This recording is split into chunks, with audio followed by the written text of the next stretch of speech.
បាទមេរៀនថ្មីដែលពួកបងអូនត្រូវរៀនគឺការ install ITP server នេះបាទ ITP server ដែលមាន package មួយឈ្មោះ VSFTPD នៅលើ AWS មានថាធ្វើយ៉ាងម៉េចក៏ដោយយើងបញ្ជូន file បានតាមរយៈ interface ប្រហែលអញ្ចឹងបាទវាមានសារៈសំខាន់សម្រាប់យើង manage server អញ្ចឹងដាច់ខាតយើងត្រូវតែ install វាអូខេដើម្បី install បានអ្នកទាំងអស់គ្នាមើល step ណាទី1អ្នកទាំងអស់គ្នាដាច់ខាតត្រូវតែ log in ចូលណា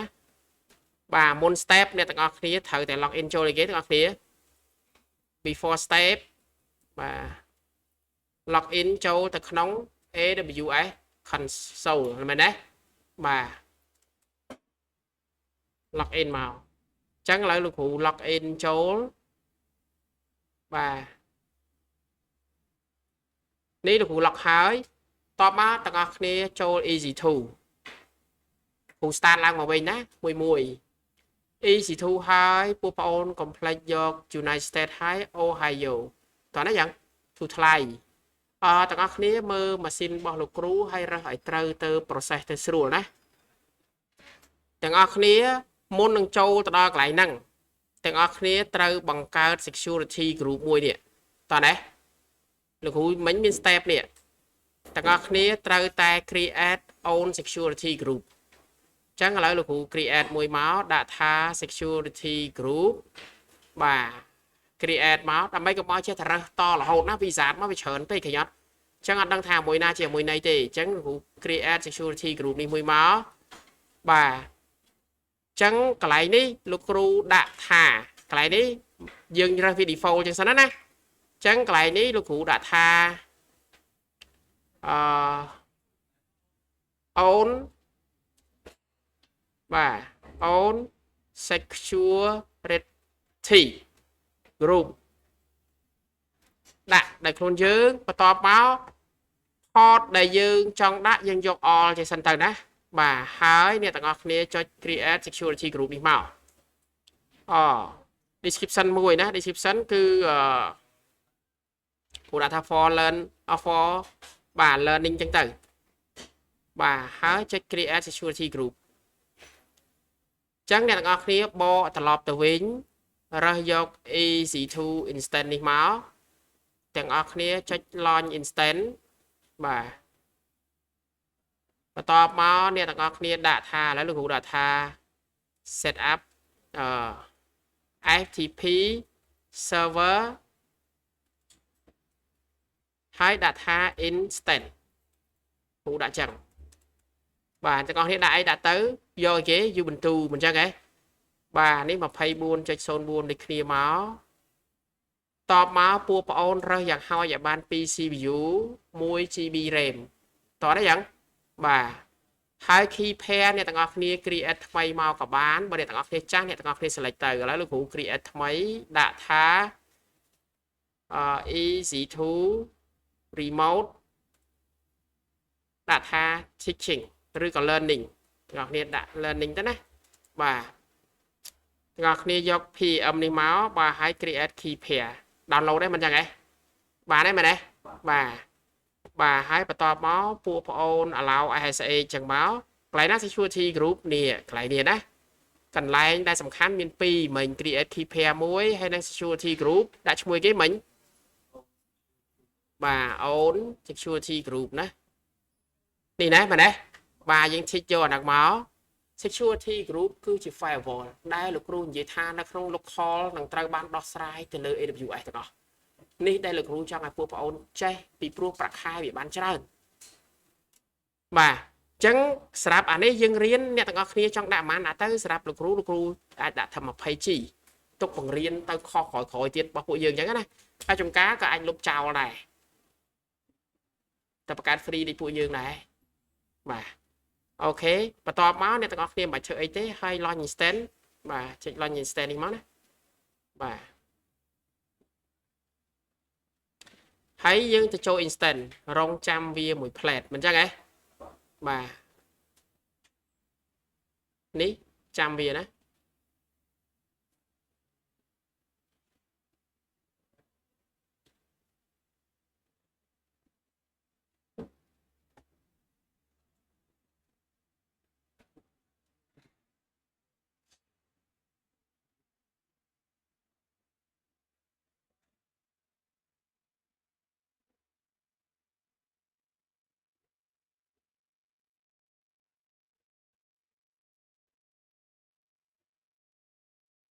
bà chăm bia mà plate máu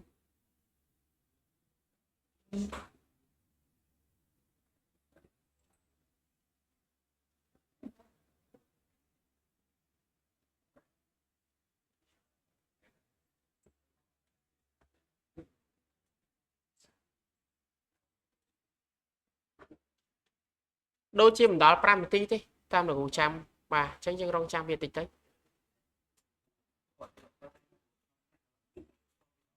bà ta đi record video đấy à lấy trăm thì sân á trăm chop cô phone ai biết nụ ấy của bà này nè ai phải chop năng sân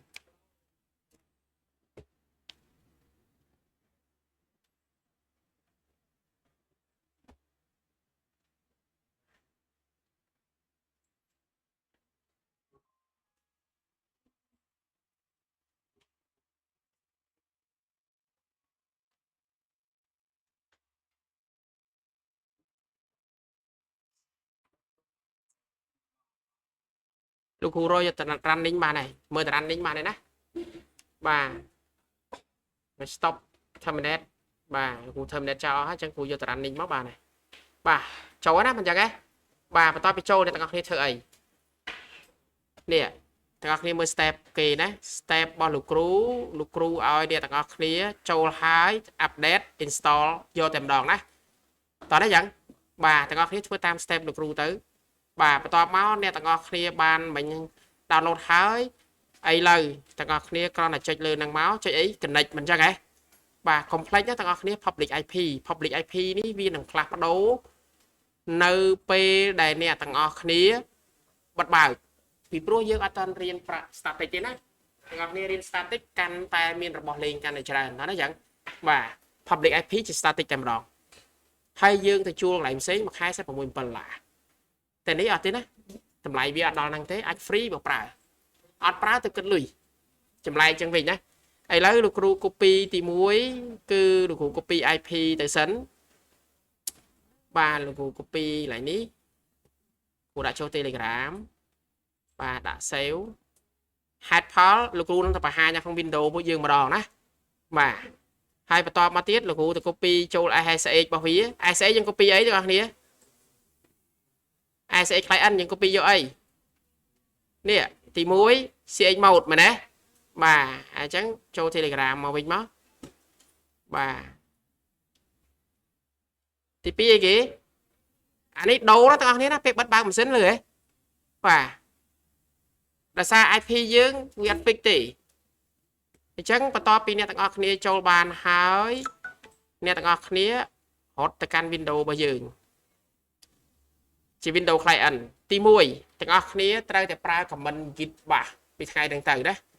បាទអញ្ចឹងលោកគ្រូបានចូល command git bash ហ្នឹង download ហើយដើម្បី download git ធ្វើម៉េចទាំងអស់គ្នាទាំងអស់គ្នារៀន program ហើយណាបាទទាំងអស់គ្នាគ្រាន់តែចុច git download មែនទេបាទអញ្ចឹង download git មកលោកគ្រូ download ហើយលោកគ្រូ install យកតែម្ដងណាបាទចូលឲ្យ download ដូចជានៅក្នុងនេះណាចាំតិចណា ITP server បាទបាត់ key មួយអញ្ចឹងលោកគ្រូបញ្ជូន key មកសិនណាជូន key ពីខាងនេះមកសិនអូខេ attach មិញនៅក្នុងគេ download មិនអញ្ចឹងហ៎បាទ key pair របស់យើង open នេះមកបាទអូខេពីថ្ងៃហ្នឹងទៅលោកគ្រូនឹងប្រើ key pair នេះជាប្រចាំអញ្ចឹងអ្នកទាំងអស់គ្នាប្រើណាមួយជាប្រចាំណា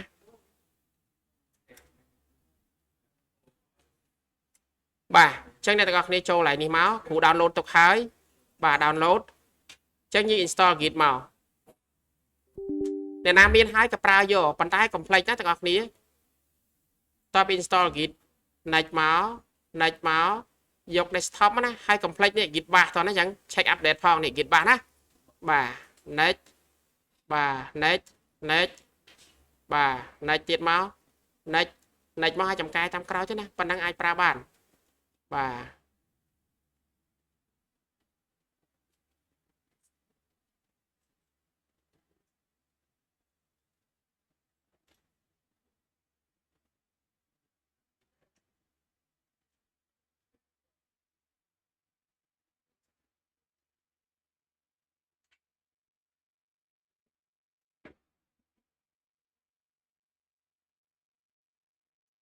ហើយនេះបានយើងចាំបាច់ប្រើ sudo update យើងទាញ soft វាមកអស់មែនទេបាទបើមិនអញ្ចឹងយើងធ្វើមិនដឹងថាវាមាន app ណាខ្លះដែល install បានបើវានៅតែចាស់ដែរមិនអញ្ចឹងទេបាទអញ្ចឹងលោកគ្រូមិនដឹងមកហើយចុច launch git bash មកអូខេនេះដំណើរការ git bash ឥឡូវពាក់ព័ន្ធជាមួយនឹង ITP server លោកគ្រូលុប key នេះចោលសិនលោកគ្រូទៅ download នៅក្នុង Telegram បាទចាំបន្តិចណា Telegram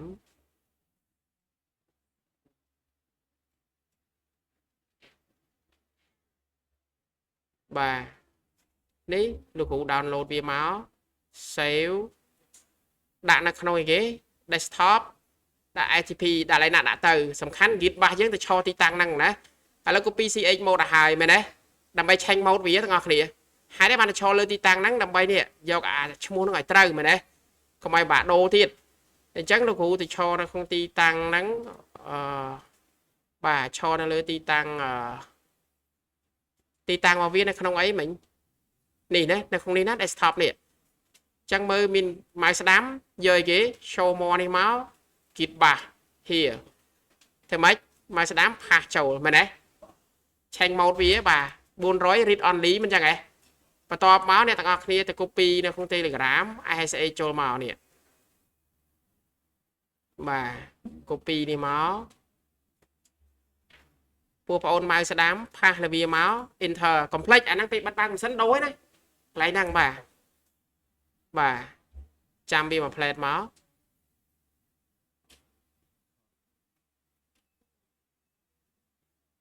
remote learning ណា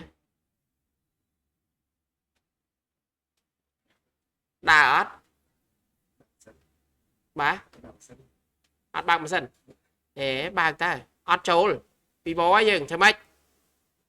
តែមើល security group តើនៅយើងបើកហើយនៅ ISA យើងផលអីបានទាំងអស់គ្នា22មិញលោកគ្រូមិញបង្កើតនេះ instant ទាំងអស់គ្នាតែមើល security group របស់យើងឈ្មោះអីគេ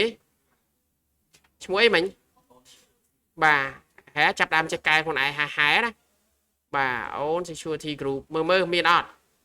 ទេ edit inbound rule មកណាទាំងអស់គ្នាណា inbound មានថាចូលមក add អីគេ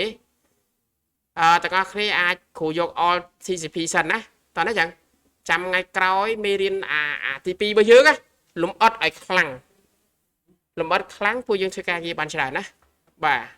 ហើយយើងយក anywhere តោះណាចឹង /zone បាទហើយចុច save rule description គ្រូដាក់ថា learning ណាសម្រាប់រៀននេះមែនណាចាំយើងកែម្ដងមួយណាបាទតោះយើងចូលទៅ Windows របស់យើងវិញបាទភាសាទៀតមើលដើរអត់អូខេចូលទេបាទ yes បាទអូខេអញ្ចឹងការងារបន្ទាប់មុនដំបូងគេធ្វើអីគេ sudo app update មែនទេបាទចាំវាទៅវាលឿនដែរទេវានៅលើ cloud ហើយយើងកុំទៅភ័យបងទៅលុយឲ្យគេទៅពួកបងអូនមានលុយឯគ្រូអត់មានលុយទេបងឲ្យគេអ្នកណាអត់មានបង្កើតថ្មីទៅមែនទេណាគេថាមាន23 package upgrade ឲ្យហើយមកណាបាទ sudo អីគេឈប់ sudo app upgrade មិនចឹងហ៎បាទ y អូខេ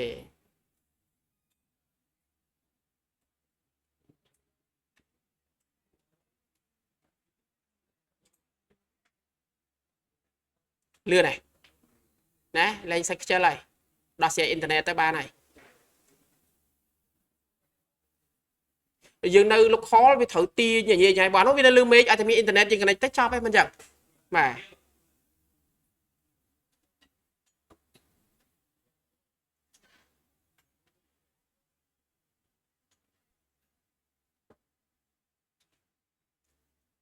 អូខេចប់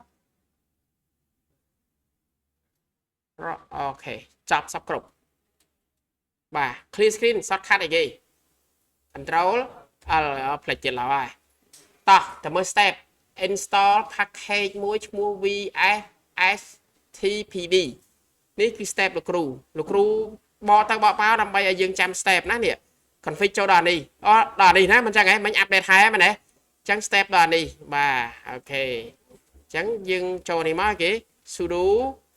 app install ទាំងអស់គ្នាត្រឡប់វាយរួចណា vs រួចមកថែមមកស្គាល់មិនចឹងហ៎បន្ទាប់មកកុំឲ្យវាសួរធ្វើម៉េចដាស់វាយមែនទេបាទតាលឿនណាបាទអូខេ clear screen ទៀតមកទាំងអស់គ្នាមើល step បន្ទាប់គេឲ្យទៅ config អីខ្លះបាទ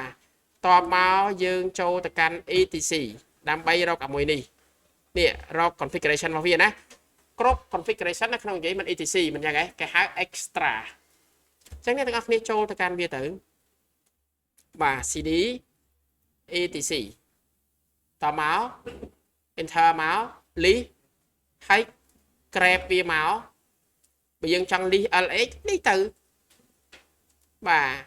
long text as human reader មិនចឹងហ៎ហើយ grab វាមកយកអីគេមិញ vstpd.conf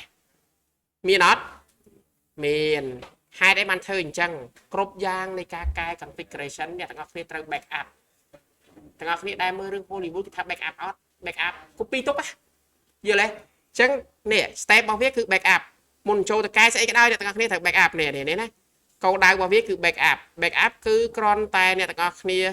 copy វាមកណាកន្លែងនេះលោកគ្រូអត់មានសរសេរ comment ឲ្យទេអញ្ចឹងគ្រាន់ថា backup file អញ្ចឹងអ្នកទាំងអស់គ្នាសរសេរ comment ថែមមកបាទអញ្ចឹងប្រើ comment backup ហើយ sudo cp អីគេណាគ្រូស្លាស់ហើយ vstpd.conf ទៅអី vstpd.conf ដាក់ .back ទៅត្រឡប់ណាបាទចឹងមកហក grab វាមើលមានអត់ច្រឡំ2 ដង 3 ដង grab ណាទាំងអស់គ្នានេះមានទេបាទមានហើយឥឡូវកែវាចូលដល់កែ configuration កែទី1ឲ្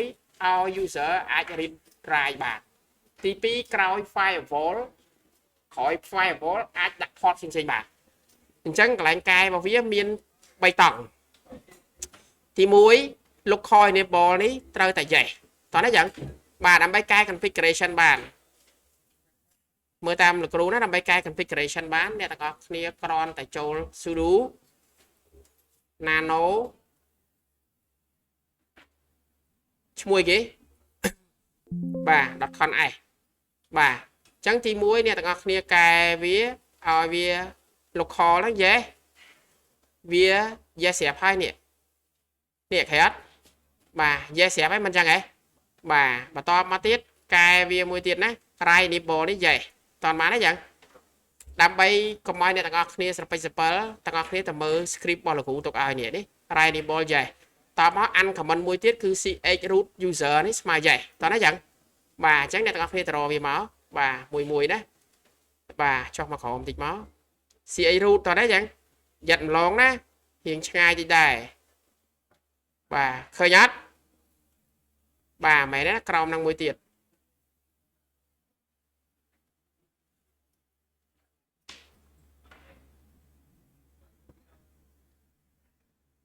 ជួយមើលលោកគ្រូយ៉ាត់ហួរ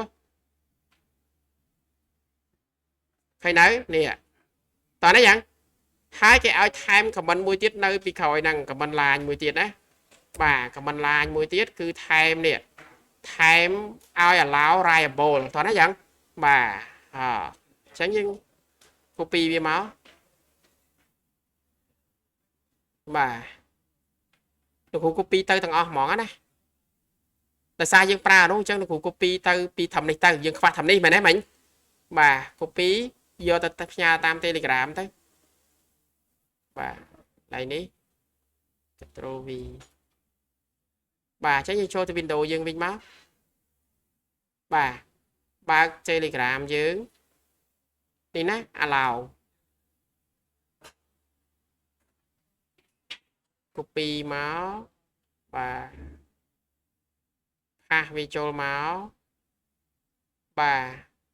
បន្តមក at the end of line គឺបន្ថែម hash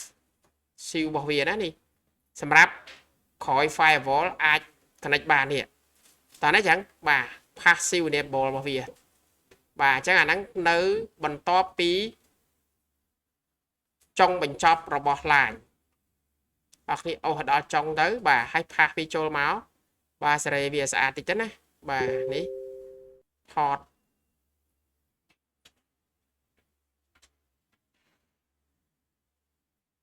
bà nòm tính đó lừa cloud internet dương toàn đấy chẳng ố bô kê direct mong à không biết đi bật này vay lừa như xây điện bà thằng bách xéo cho ấy control x vài mà đấy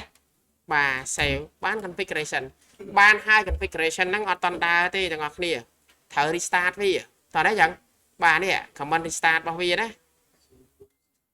bà sudo system restart vistpd hãy check setter vì toàn đấy chẳng bà hai này còn optional này toàn đấy chẳng bà chắc nè thằng ngọc nè còn tại thôi tam kê máu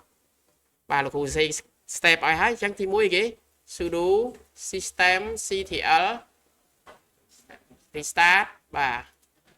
mũi cái vstpd lúc sẽ bị chào nè bà và to máu này tao clear check status vì mình chắc cái trên vài vía bà dừng lúc bị chào máu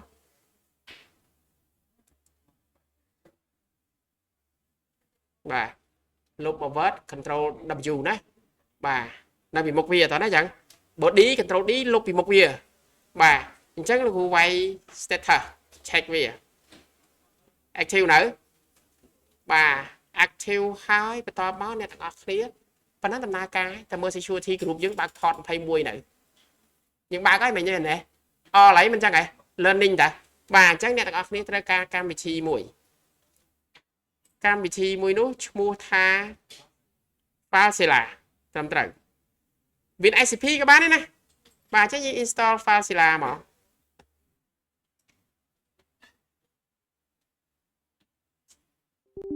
bà chạy mà và I agree. Okay. I accept. Next. Đôi làm mau kia này. Máu anh.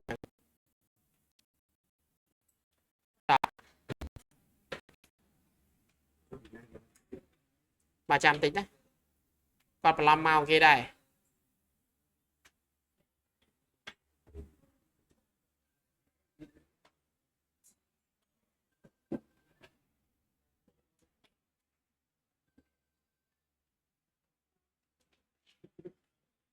Bà dọc for all user mà nó next đi máu desktop icon đi máu bà next máu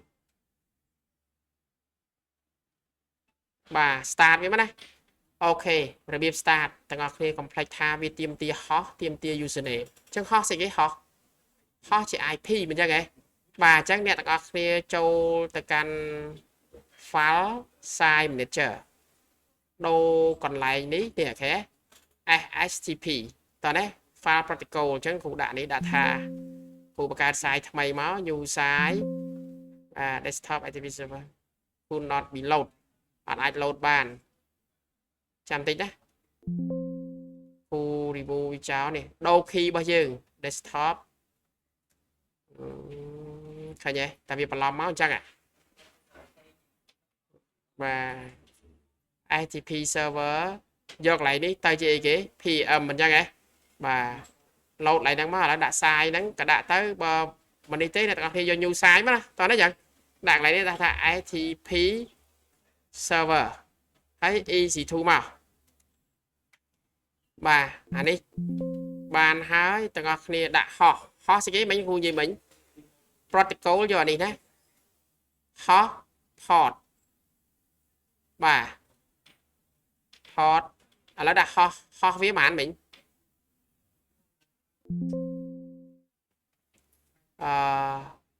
dọc khi đó ngọc khi đấy browse khí desktop ITP